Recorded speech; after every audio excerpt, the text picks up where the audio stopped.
Hello friends, welcome back to my YouTube channel. This is Vishakha Tiwari. Today we will discuss reagents. Important reagents. बेटा सारे reagent हम पढ़ लेंगे इसमें. और आपने अभी तक नहीं समझा होगा कि कीमो सेलेक्टिविटी क्या होता है, रेजियो सेलेक्टिविटी और स्टीरियो सेलेक्टिविटी क्यों होता है, किस लिए इनका उपयोग होता है, हम कैसे कहते हैं कि ये कीमो सेलेक्टिव है, ये रेजियो. आज आपको इस वीडियो में ये सारे चीज क्लियर हो जाएंगे. जैसे आप देख लो कि हमें जब आप ऑर्गेनिक केमिस्ट्री पढ़ते हो तो उसमें क्या होता है कि बहुत सारे आपने बहुत सारे देखे होंगे कि कभी कोई फंक्शनल ग्रुप रिड्यूस हो जाता है, कभी कोई हो जाता है. तो आखिर ऐसा क्यों होता है? कभी आप देख लोगे कि रिएक्शन कहीं भी हो सकता है, कहीं भी जा सकता है और कैसे भी हो सकता है, रिएक्शन किसी भी तरह हो जाता है. तो ये सारे हम पढ़ते हैं सेलेक्टिविटी के अंतर्गत. ठीक है, इसमें क्या होता है कि कीमो सेलेक्टिविटी जो होते हैं, कीमो सेलेक्टिविटी वो क्या करते हैं, उसमें फंक्शनल ग्रुप की कौन सा फंक्शनल ग्रुप रिएक्ट होगा तो वो बताता है कीमो सेलेक्टिविटी. तब हम उसे कहेंगे कि अच्छा ये कीमो सेलेक्टिविटी. रेजियो सेलेक्टिविटी की वो कहाँ, वेयर इट विल रिएक्ट, वो कहाँ रिएक्ट करेगा. और stereo selectivity how it will react. तो इसमें बेटा आपको समझ में आ गया होगा कि कीमो सेलेक्टिविटी क्या होता है, रेजियो सेलेक्टिविटी और स्टीरियो सेलेक्टिविटी हम ये नाम क्यों दिए हैं, तो क्यों, उनके काम के आधार पर इनका नाम दिया गया है. अब आप यहाँ पे देखते हो रिएक्टिविटी टुवर्ड्स न्यूक्लियोफाइल्स. जैसे अल्डिहाइड है सबसे ज्यादा रिएक्टिव है, फिर कीटोन है, फिर ईस्टर है, फिर अमाइड है, फिर कार्बोक्सिलेट है. ठीक है, ये सारे रिएक्टिव है. अब आप देख लो यहाँ पे लिथियम, ये जो है आपको न्यूक्लियोफाइल, ये क्या कर रहा है कि ईस्टर पर न अटैक करके किस पर कर रहा है, कीटोन पर. क्यों कर रहा है, तो कीटोन जो होता है मोर इलेक्ट्रोफाइल होता है किससे, ईस्टर के कंपैरिजन में ये ज्यादा इलेक्ट्रोफाइल होता है. तो न्यूक्लियोफाइल क्या करेगा, ज्यादा इलेक्ट्रोफाइल पर ही अटैक करेगा. तो इसने अटैक किया और यहाँ पे अल्कोहल में कन्वर्ट हो गया. अब आप इसको एग्जाम्पल के थ्रू समझो कि कीमो सेलेक्टिविटी कब कहेंगे. ठीक है, अब यहाँ पे देखो, यहाँ पे अल्कीन भी दिया हुआ है, कीटोन भी है, दोनों है. तो जब हम इसमें लिथियम इन लिक्विड अमोनिया डालेंगे तो ये क्या कर रहा है, सिर्फ और सिर्फ अल्कीन को रिड्यूस कर रहा है. सिर्फ किसको कर रहा है, इस अल्कीन को रिड्यूस किया. जब इसमें सोडियम बोरोहाइड्राइड हमने डाल दिया तो इसने अल्कीन को भी कर लिया और अल्कोहल को भी, इस दोनों को इसने रिड्यूस कर लिया. तो ये क्या है कि जब हमने इसमें NaBH4 डाला तो ये दोनों को कर लिया. लेकिन जब वही NaBH4 के साथ CeCl3 हमने डाल दिया तो सिर्फ और सिर्फ उसने कीटोन को अल्कोहल में कन्वर्ट किया, अल्कीन पर कोई भी इफेक्ट नहीं डाला. तो ये क्या हो गया, कीमो सिलेक्टिव हो गया. इसको कीमो सेलेक्टिव कहेंगे. क्यों, क्योंकि इसने सेलेक्ट किया कि सिर्फ इस फंक्शनल ग्रुप को रिड्यूस करना है, न कि अल्कीन को. ठीक है, ये बात आपको समझ में आ गई. अब चलिए नेक्स्ट देखते हैं. अब आप इस टेबल को देखो बेटा, इसको क्लैडन से मैंने लिया है. ये टेबल बहुत अच्छा है बेटा, इसे ध्यान से देखो और इसके थ्रू आपके बहुत सारे क्वेश्चन सॉल्व हो जाएंगे. देखिए इसमें मैंने सारे जितने भी लगभग जितने भी दिए हुए थे सारे ले लिया है. एक देखिए मैं DIBAL भी ली हूं. इसका आपको सबका बताती हूँ कि कैसे क्या होगा. देखो यहाँ पे इमीन है, अल्डिहाइड है, कीटोन है, ईस्टर है, अमाइड है, कार्बोक्सिलिक एसिड है. ठीक है, हमने जब पहले लिथियम एल्युमिनियम हाइड्राइड लिया तो ये सबको रिड्यूस कर देता है, सबको रिड्यूस कर देता है. यहाँ पे देखो ये अमाइड को, फिर लिथियम अमाइड में जब हम लिथियम एल्युमिनियम हाइड्राइड डालेंगे तो ये किस में कन्वर्ट कर रहा है, अल्डिहाइड में कर रहा है. ठीक है, इसको मैं बता दी हूँ आपको. और प्राइमरी अमीन में भी करता है इसको. ठीक है, ईस्टर को भी, ईस्टर में यहाँ पे मैं दिखाई हूँ DIBL, इसको नीचे मैंने दिखा दिया. ठीक है, LiBH4 जब डाले तो आप इसमें देखो कि इमीन को कर रहा है और आपने सिर्फ और सिर्फ यहाँ पे क्या है, एल्युमिनियम था, B लिख दिया, आपने कन्वर्ट सिर्फ यहाँ पे किया है. उससे देखो कितना डिफरेंस आ गया. ये यहाँ तक सिर्फ ईस्टर तक कर रहा है, यानी कि इमीन किया, अल्डिहाइड किया, कीटोन किया, ईस्टर किया, लेकिन अमाइड और कार्बोक्सिलिक एसिड को नहीं करता है. जब NaBH4 लेते हैं तो इमीन को करता है, अल्डिहाइड को, कीटोन को करेगा, लेकिन ईस्टर नहीं करेगा, अमाइड नहीं करेगा और कार्बोक्सिलिक एसिड को नहीं करेगा. BH3 ले लिए. ये बेटा ये सारे ये BH3 को छोड़ करके सभी न्यूक्लियोफाइल हाइड्रोजन डोनर है. ये क्या है, इलेक्ट्रोफाइल हाइड्रोजन डोनर है. ठीक है, तो ये क्या करता है, सिर्फ इमीन को करता है, बाकी को नहीं करता है. जबकि सोडियम CnBH3 एक साथ है बेटा, इसको जब लोगे फ्रेंड्स आप इसमें देखो तो ये इमीन को करेगा, अल्डिहाइड कीटोन करेगा, बाकी को नहीं करेगा. ठीक है, तो आप इस टेबल को अपने ध्यान में रखना. उसके बाद देख लो कि वो किस में करता है, इमीन को आप यहाँ पे देखो कन्वर्ट कर रहा है इमीन को कन्वर्ट कर रहा है अमीन में, फिर अल्डिहाइड को अल्कोहल में, कीटोन को भी अल्कोहल में। ये देख लो सारे ऊपर वाले कैसे कर रहे हैं उसको मैंने नीचे भी दिखा दिया है, आप ध्यान से इसको देख लो, ठीक है। अब नेक्स्ट लेते हैं अपना रिएजेंट DiBAl। बहुत इंपॉर्टेंट रिएजेंट है बेटा, बहुत बार पूछा भी जाता है। डाई आइसोब्यूटाइल एल्युमिनियम हाइड्राइड, ये क्या होता है कि ये एक स्ट्रॉन्ग स्टेरिकली हिंडर्ड होता है, इसका ये स्ट्रक्चर होता है बेटा, देख लो ये स्ट्रक्चर इसका होता है, ठीक है। यहाँ एल्युमिनियम लगा होता है, एल्युमिनियम से हाइड्राइड जुड़ा हुआ रहता है। फिर तो ये क्या है बेटा, बहुत ही स्टेरिकली हिंडर्ड होता है, ये रिड्यूसिंग एजेंट स्टेरिकली हिंडर्ड यानी स्ट्रॉन्ग स्टेरिकली हिंडर्ड होता है। जब ये ईस्टर के साथ रिएक्ट करता है तो ईस्टर को अल्डिहाइड में कन्वर्ट कर देता है। इसके लिए कंडीशन चाहिए उसे कि लो टेम्परेचर होना चाहिए, फर्दर रिडक्शन रोकने के लिए लो टेम्परेचर चाहिए, तो ये ईस्टर को किसमें, अल्डिहाइड में कन्वर्ट कर देता है। DiBAl, आप देख लो ईस्टर को अल्डिहाइड में कन्वर्ट कर दिया। नाइट्राइल को इसने इमीन में पहले कन्वर्ट किया और फिर इमीन का जब हाइड्रोलिसिस कराते हैं तो अल्डिहाइड में, यानी कि ये ईस्टर को भी कर रहा है, नाइट्राइल को भी कर रहा है। अब नेक्स्ट देखते हैं, देखो नेक्स्ट क्या है कि ये फिर कीटोन को भी कर रहा है। कीटोन में जब DiBAl डाल रहे हैं तो ये इसको बेटा अल्कोहल में कन्वर्ट कर देता है, अल्डिहाइड में भी डालते हैं तो इसमें भी अल्कोहल में कन्वर्ट कर रहा है। तो आप देख लो प्राइमरी और सेकेंडरी में कर दिया। तो अब आपको मैं एक क्वेश्चन लाई हूं, आप इसको मैकेनिज्म के थ्रू करना, ठीक है। यहाँ पे देखो RC डबल बॉन्ड यानी ईस्टर दिया है, ईस्टर में हमने DiBAl हेक्सेन डाला, ठीक है। इसमें आप कंडीशन और -70 डिग्री से, ठीक है, लिख लो। तो इसमें जब रिएक्शन होगा तो ये DiBAlH को हम ऐसे भी लिखते हैं IBU2ALH, ठीक है, इसको ऐसे भी लिखते हैं। तो अब जो रिएक्शन होगा तो अब ये क्या करेगा, इसके पास लोन पेयर है, आपको पता है इसके पास लोन पेयर है, ठीक है, ये नहीं है लोन पेयर है, ठीक है। लोन पेयर, ये लोन पेयर क्या करेगा, इस पर अटैक करेगा और ये बना लेगा, आपको देखो बनाएगा डबल बॉन्ड O पर पॉजिटिव आ जाएगा क्योंकि Al IBU2H, यहाँ पे ROET है, ठीक है। ये उसके बाद जब इसमें आप देखोगे तो ये वाला हाइड्रोजन यहाँ पे अटैक करेगा, ये पॉजिटिव है क्योंकि पॉजिटिव क्या होता है, ऑक्सीजन पर पॉजिटिव होता है तो ये स्टेबल नहीं होता है, तो ये तुरंत इसको हटाना चाहेगा, तो ये कन्वर्ट हो जाएगा इसमें, आप देखो टेट्राहाइड्रल स्ट्रक्चर बना देगा RHOET, और यहाँ पे आपको ये चला गया O हो गया, उसके बाद Al पर जुड़ा हुआ है IBU2, ठीक है, ये जुड़ा हुआ है। अब ये टेट्राहाइड्रल स्ट्रक्चर बना दिया जो स्ट्रॉन्ग है, ये फर्दर रिएक्शन नहीं करेगा। अब इसका हाइड्रोलिसिस हम कर देंगे, H3O+, हाइड्रोलिसिस कर दोगे तो ये वाला बॉन्ड यहाँ पे माइग्रेट OET अच्छा लिविंग ग्रुप होता है, निकल जाएगा, तो आप क्या मिल जाएगा RH डबल बॉन्ड O, यानी कि अल्डिहाइड मिल गया, अल्डिहाइड मिल जाता है। ये इसका मैकेनिज्म है। अब आप एक नेक्स्ट रिएक्शन भी देख लो, यहाँ पे देखो ये आपको दिया हुआ है साइनाइड, ऐसे जुड़ा हुआ है इससे CN, ठीक है। अब इसमें जब डालोगे तो अब कुछ नहीं, यहाँ पे आपको स्टीरियो दिया हुआ है, ये अब हाइड्रोजन लगाए, विलो लगाया, यहाँ पे CH3 बिलो है, तो इसमें ये कुछ भी चेंज नहीं होगा, सभी कुछ एज इट इज रह जाएगा, बस ये CN जो है CHO में कन्वर्ट हो जाएगा।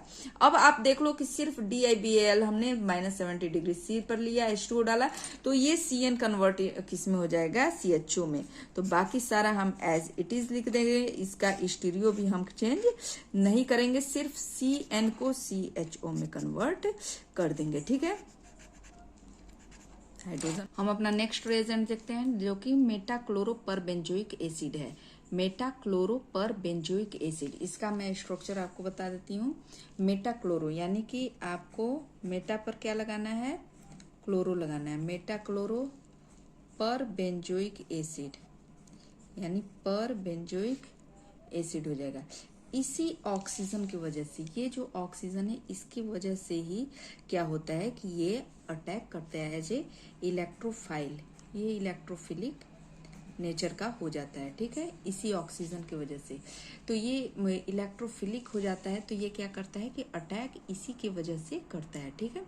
ये फिर क्या करता है, अटैक करता है उस इलेक्ट्रॉन रिच पाई बॉन्ड पर, इलेक्ट्रॉन रिच, बहुत ज्यादा इलेक्ट्रॉन रिच पाई बॉन्ड पर ही करता है। तो चलिए मैं आपको इसका एग्जाम्पल दिखाती हूँ। जैसे मान लो कि ये आपके पास है, ठीक है, ये आपका है डबल बॉन्ड CH3 लगा हुआ है। इस पर जब हम डालते हैं मेटाक्लोरोपरबेंजोइक एसिड DCM की उपस्थिति में, तो ये क्या करता है कि ये क्या मैं बोली ना कि मोर सब्स्टिट्यूटेड, यहाँ पे देखिए दो डबल बॉन्ड है, ठीक है, ये भी है और ये भी है, लेकिन ये क्या करेगा, मोर सब्स्टिट्यूटेड जो डबल बॉन्ड होता है उसे ही मेटाक्लोरोपरबेंजोइक एसिड क्या करता है कि रिड्यूस करेगा। तो इसे क्या कर देगा, इपॉक्साइड बना देगा इस वाले को, ठीक है, इससे इपॉक्सीडेशन हो जाएगा CH3 मोर सब्स्टिट्यूटेड। आपको देखना है कि जहां भी मोर सब्स्टिट्यूटेड डबल बॉन्ड होगा उसी को ये क्या करेगा, इसको इलेक्ट्रॉन रिच डबल बॉन्ड चाहिए, तो CH3 क्या करेगा कि ये इलेक्ट्रॉन अपने देंगे इसको, तो ये क्या हो जाएगा, इलेक्ट्रॉन रिच हो जाएगा कंपेयर टू इसके। यहाँ पे क्या है, सिर्फ और सिर्फ हाइड्रोजन है, तो ये आपको इलेक्ट्रॉन नहीं देंगे, लेकिन ये क्या करेंगे, इलेक्ट्रॉन डोनेटिंग ग्रुप है, इसको इलेक्ट्रॉन देंगे, तो ये ज्यादा क्या हो जाएगा, इलेक्ट्रॉन रिच हो जाएगा, बहुत ज्यादा इलेक्ट्रॉन रिच हो जाएगा। तो ये मेटाक्लोरोपरबेंजोइक एसिड इसी के साथ इपॉक्सीडेशन करेंगे, और इपॉक्सीडेशन किसकी वजह से हो रहा है, सिर्फ और सिर्फ इस ऑक्सीजन की वजह से, ठीक है। चलिए नेक्स्ट आपको मैं क्वेश्चन दिखा देती हूँ। ये हमारा फर्स्ट हो गया, सेकंड देख लीजिए। सेकंड मान लीजिए कि हमने ले लिया, यहाँ पे आप ले रहे हो, ये आपके पास है डबल बॉन्ड, यहाँ पे लगा हुआ है, डबल बॉन्ड है ये, ठीक है, डबल बॉन्ड, और यहाँ पे मान लो आपको CH3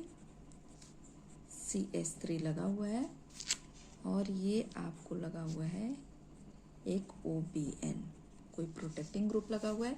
अब इस पर जब हमने डाल दिया मेटाक्लोरोपरबेंजोइक एसिड, तो ये क्या करेगा, अब आप देखिए इसमें क्या होता है कि दो तरह से होता है। यहाँ पे अगर यहाँ पे हाइड्रोजन होता है तो ये यहाँ पर नहीं करता है, यहाँ पे मेटाक्लोरोपरबेंजोइक एसिड नहीं अटैक करता, यहाँ पे बेयर विनेगर ऑक्सीडेशन हो जाता है, जो कि यहाँ पे ऑक्सीजन आपके यहाँ पर या यहाँ पे किसी एक पोजीशन पे लग जाता है।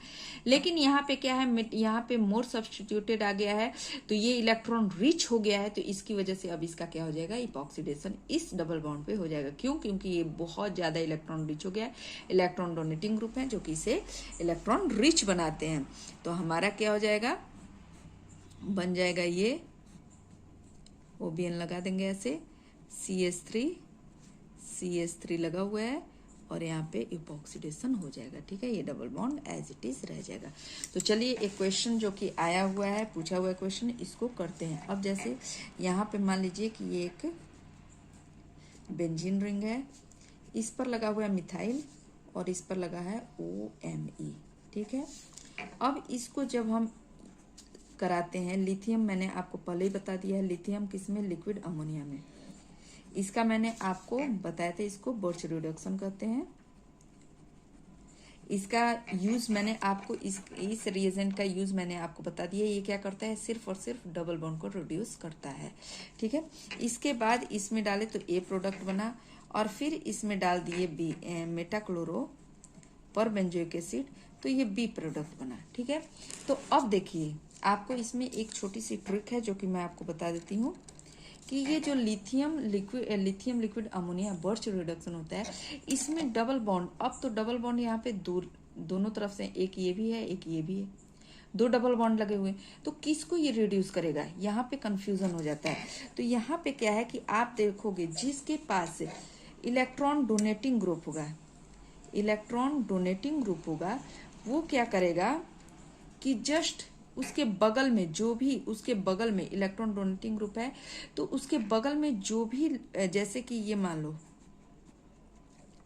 ये ऐसे दिया हुआ है, ठीक है, यहाँ पे इलेक्ट्रॉन डोनेटिंग ग्रुप कोई भी लगा हुआ है, ठीक है, कोई भी इलेक्ट्रॉन डोनेटिंग ग्रुप लगा हुआ है, तो ये क्या करेगा, अपने जस्ट इस वाले को रिड्यूस कर देगा, यानी कि इससे जो लगा हुआ है उसको रिड्यूस करेगा। जैसे एक कार्बन इसको छोड़ करके ये क्या करेगा, अगर यहाँ से करता है तो एक यहाँ आ जाएगा, एक यहाँ आ जाएगा, यानी कि ये रिड्यूस करेगा, तो ये ऐसे करेगा, या तो इसको ऐसे कर देगा इलेक्ट्रॉन डोनेटिंग ग्रुप, या तो फिर इसे ऐसे कर देगा इलेक्ट्रॉन डोनेटिंग ग्रुप। ठीक है। अब जब आप मान लो कि इसके साथ इलेक्ट्रॉन विथ ड्रॉइंग ग्रुप लगा हुआ है, कोई भी इलेक्ट्रॉन विथ ड्रॉइंग ग्रुप लगा हुआ है, इसके साथ इलेक्ट्रॉन विथ ड्रॉइंग ग्रुप लगा हुआ है, इसके साथ इलेक्ट्रॉन विथ ड्रॉइंग ग्रुप कोई भी है, ठीक है, लगा हुआ है, तो ये क्या करेगा कि इसको क्या करेगा, इस एक कार्बन को छोड़ करके इसके जस्ट यहाँ पे क्या करेगा, इसको एक कार्बन मान लो यहाँ से छोड़ा, यहाँ पे किया, फिर यहाँ पे छोड़ा, यहाँ गया, यानी कि ये ऐसे कर देगा इसको इलेक्ट्रॉन विथ ड्रॉइंग ग्रुप। ठीक है। एक कार्बन छोड़ के किया, एक कार्बन छोड़ के किया। ठीक है। ये क्या कर रहा है, अपने से लगे हुए एक कार्बन को कर रहा है, फिर दूसरा छोड़ के फिर तीसरे पर किया, ऐसे किया। ठीक है। दोनों में आपको डिफरेंस समझ में आ गया। अब हम आते हैं अपने क्वेश्चन पर। तो हमारे पास देख लो यहाँ पे दो लगे हुए हैं, एक तो है इलेक्ट्रॉन, यहाँ पे ये लगा हुआ है आपको सी मिथाइल ग्रुप है, आपको इलेक्ट्रॉन डोनेटिंग ग्रुप है, ये आपका इलेक्ट्रॉन डोनेटिंग ग्रुप है, और OCH3 यानी OMe लगा हुआ है, ये आपका इलेक्ट्रॉन डोनेटिंग ग्रुप ये भी है। ठीक है। दोनों आपको इलेक्ट्रॉन डोनेटिंग ग्रुप लगे हुए हैं। तो अब इसमें लिथियम किसको करेगा, लिथियम लिक्विड अमोनिया में जब हमने डाला तो किसको करेगा, कौन सा प्रेफर करेगा, यहाँ पे दोनों है, ये भी अपना चाहेगा रिड्यूस करना, ये भी अपना, ये भी चाहेगा, ये भी चाहेगा, दोनों चाहेंगे कि मेरे क्या हो जाए, कि मेरे फुलफिल हो जाए, कंडीशन जो है मेरे फुलफिल हो जाए, दोनों इलेक्ट्रॉन डोनेटिंग ग्रुप है। तो ये क्या करता है, ये प्लस आई इफेक्ट से कराता है, प्लस आई इफेक्ट, ये क्या पड़ता है, प्लस एम इफेक्ट से कराता है। तो प्लस एम वाला डोमिनेट होता है किसके ऊपर, प्लस आई वाले पर। ठीक है। तो अब क्या होगा कि इसका हम देखेंगे, तो ये क्या कर रहा है कि हम देखे थे कि एक कार्बन जस्ट इससे लगा करके और फिर दूसरा इससे लगा करके एक छोड़ेंगे फिर दूसरा लगाएंगे। तो अब हम ऐसे रिड्यूस करेंगे कि इसको भी एक टच करे और एक इसका भी टच हो जाए, यानी कि दोनों का फुलफिल हो जाए, क्योंकि दोनों चाहेंगे कि हमारा कंडीशन, क्योंकि ये भी इलेक्ट्रॉन डोनेटिंग ग्रुप है, ये भी इलेक्ट्रॉन डोनेटिंग ग्रुप है, तो दोनों चाहेंगे कि हमसे एक एक जो हमारा रिड्यूस हमने किया, एक एक डबल बॉन्ड हमसे अटैच हो। अब इसमें जब हम मेटाक्लोरो पर बेंजोइक एसिड डालेंगे तो अब क्या करेगा कि प्रेफरेंस किसको देगा, इसको रिड्यूस, क्योंकि ये ज्यादा फोर्सफुली इसको इलेक्ट्रॉन देगा और यहाँ पे इलेक्ट्रॉन रिच इससे ज्यादा हो जाएगा, इसके कंपेयर में ये ज्यादा इलेक्ट्रॉन रिच हो जाएगा, तो ये क्या करेगा, इसको रिड्यूस कर देगा। ठीक है।